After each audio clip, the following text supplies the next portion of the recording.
8 proverbes. Thème, miel. 1. L'un tue les abeilles, l'autre mange le miel. Proverbe turc.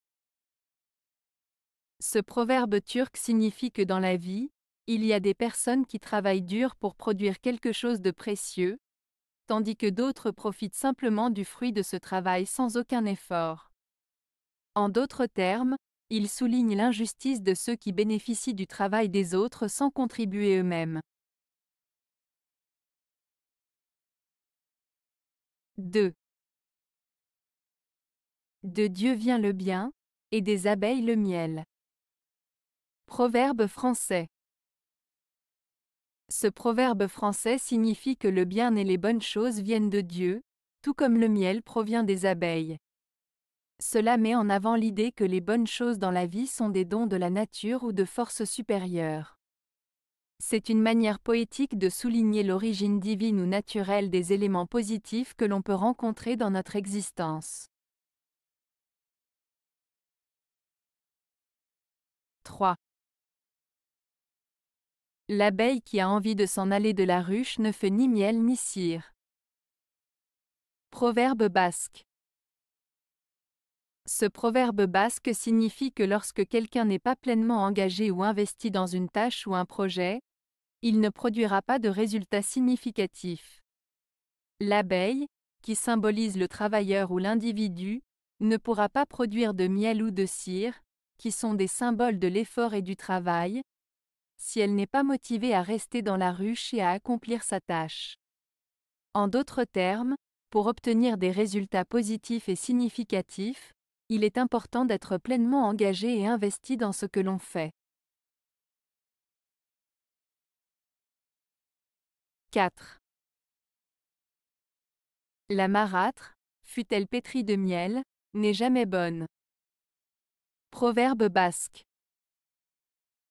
Ce proverbe basque signifie que même si une personne a l'apparence d'être douce et agréable, si elle se comporte comme une marâtre, une belle-mère cruelle et méchante, elle ne sera jamais réellement bonne. En d'autres termes, les actions et les comportements d'une personne sont plus importants que son apparence ou ses paroles.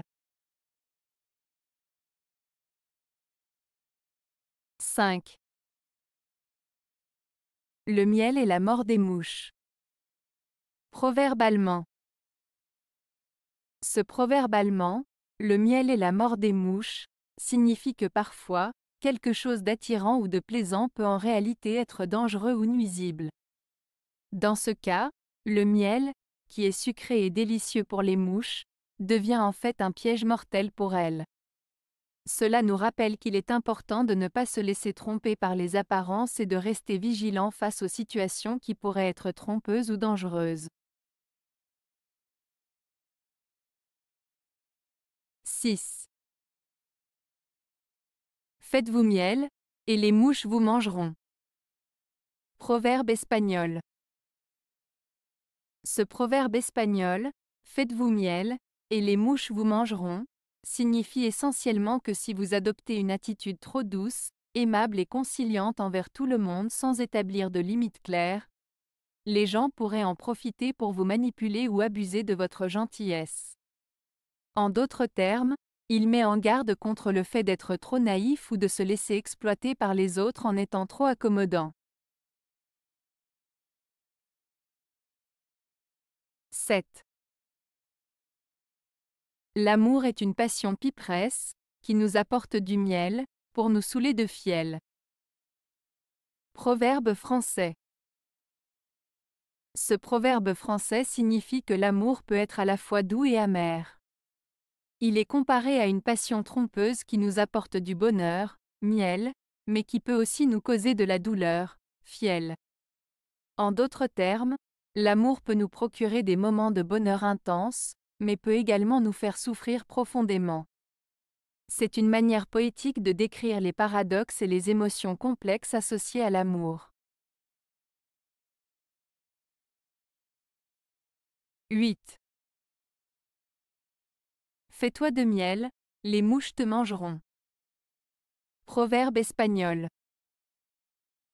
Ce proverbe espagnol, fais-toi de miel, les mouches te mangeront, signifie qu'en voulant plaire à tout le monde et en étant trop gentil ou complaisant, on risque d'attirer des personnes mal intentionnées qui pourraient profiter de notre bonté. En d'autres termes, il met en garde contre le fait d'être trop naïf ou de se laisser exploiter par des personnes peu scrupuleuses. Avez-vous aimé la vidéo? Si oui, mettez un pouce vers le haut. Cela aidera la chaîne et aidera les autres à la trouver. Nous ajoutons plusieurs nouvelles vidéos quotidiennement. Abonnez-vous pour ne rien manquer.